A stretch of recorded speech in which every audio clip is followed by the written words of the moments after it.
You succeeded in doing something miraculous. You succeeded in doing something that no one believed was possible. You brought most of the Arab world. You brought most of the world behind your proposal to free the hostages and end the war. History unfolding in the Middle East after more than 2 years in captivity. The last of the living Israeli hostages held by Hamas are finally coming home. President Donald Trump in Israel to mark the occasion. Plus, new details about that deadly munitions plant explosion in Tennessee and how the community is responding.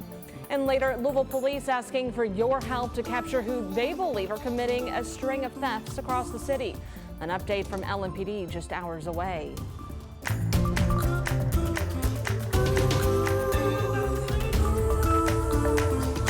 Thanks so much for joining us here for WHAS11 News at noon. I'm Brooke Hash. Our top story on this Monday, the 20 remaining Israeli hostages are officially home after a relentless 2 years of war, culminating with a tense 72-hour window to follow through with that ceasefire deal.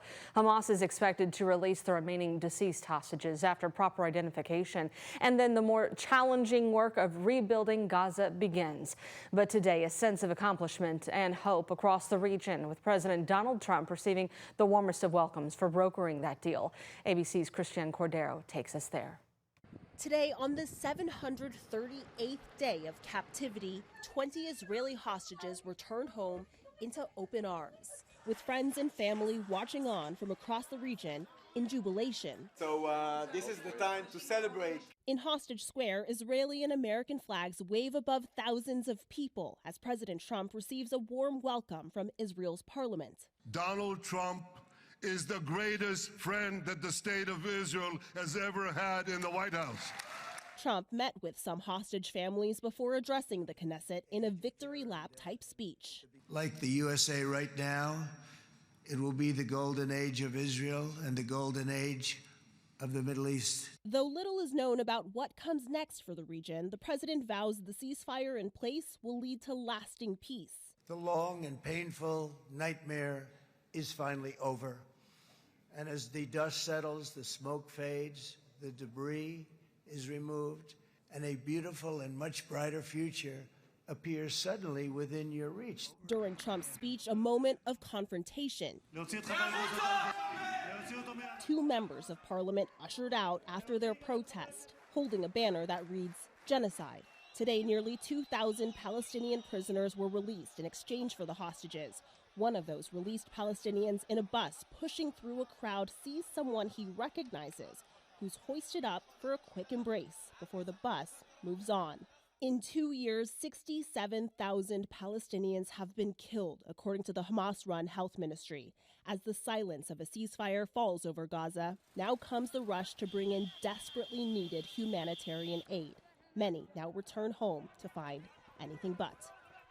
Trump now participates in a summit in Egypt to reaffirm the peace commitment alongside several world leaders, including Palestinian President Mahmoud Abbas. Christian Cordero, ABC News, Washington.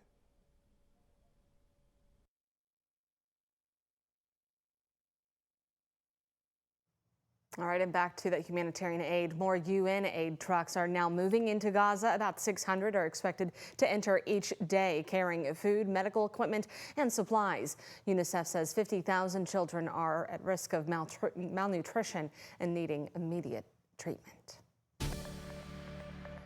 A closer look here at home. Meteorologist Matthew Willoughby's talking about just more sunshine in the way. Beautiful blue clouds, and it's sticking around. Yeah, it surely is. We're going to rinse and repeat over the next several days, and still seeing those beautiful blue skies out there. Just a few clouds in the distance, really not going to impact our day much, as we'll see some nice, gorgeous conditions, really this view each and every day. Current temperatures right now, nice and cool, 68 degrees. In Louisville, 67 degrees, even in Shepherdsville, and 66 in LaGrange, 71 in Jasper, Paoli at 68, Mitchell at 65. Overall, most spots into the 60s and 70s. And as we head home for today, the bus stop forecast, mid-70s will be nice and comfortable for those afternoon practices as well. And just look at that, at least a sunrise for tomorrow. We'll see it right around 70-50. So still seeing a later and later sunsets out there for you. Those weather headlines.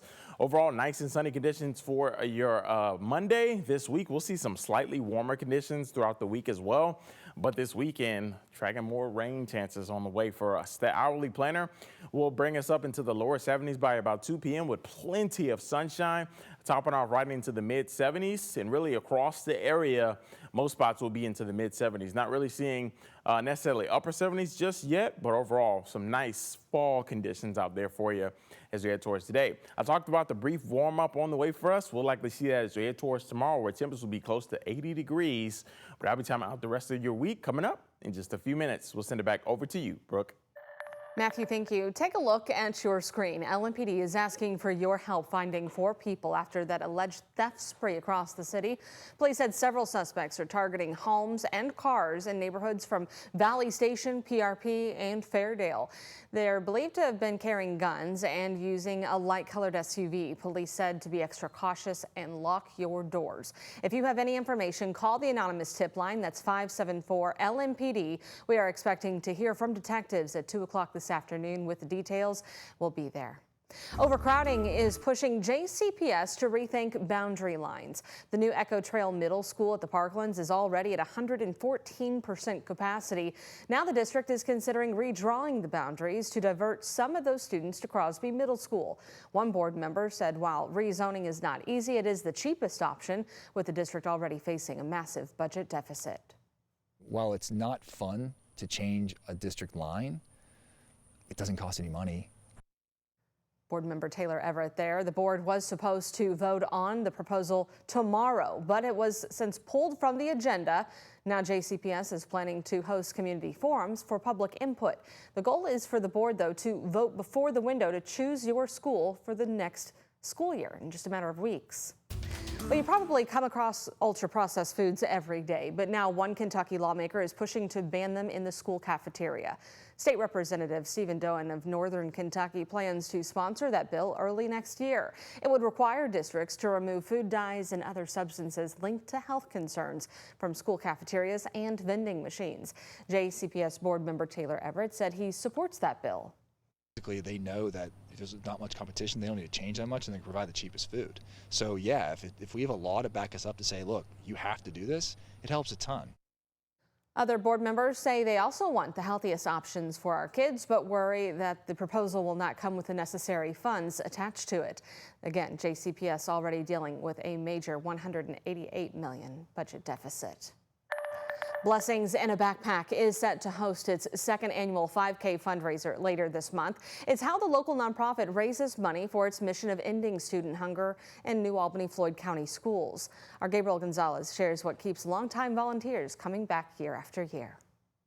It's a Friday morning at Slate Run Elementary School in New Albany, and Vernon Niemeyer is doing what he's done for the past 15 years, volunteer. So I can walk out of here on a Friday afternoon knowing that I've sent 140 to 180 meals home with people that need it. His group of about 10 volunteers sort, pack, and deliver goodies to students from pre-K to 6th grade before they leave school for the weekend.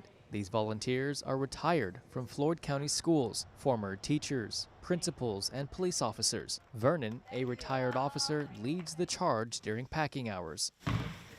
They fill bag by bag with easy-to-open and eat items like cereal, canned goods, and chips. It's thanks to Blessings in a Backpack, a local nonprofit dedicated to ending student hunger in New Albany Floyd County schools. Because otherwise they would go home, and they wouldn't have anything. They'd have to return to school on Monday, and they'd be starving. Board Chair Anna Kordsmeyer says this initiative started in a garage. 15 years later, it's in 12 schools in Floyd County, including Slate Run Elementary. Principal Amy Niemeyer, Vernon's daughter-in-law, said the students like seeing the volunteers around campus, especially when they have their bags in hand. What's really wonderful is to see a student excited when they get their bag for the weekend and express to the volunteers, thank you so much for the food when they're taking that home. Bag by bag, And door by door, Vernon is reminded why he keeps coming back year after year. The little boy says, "Thank you for the food," and looks up with the big blue eyes that did the job. In New Albany, Gabriel Gonzalez, WHAS 11, on your side. Blessings in a Backpacks 5K and 1 mile fun run will be held in just a couple of weeks on Saturday, October 25th.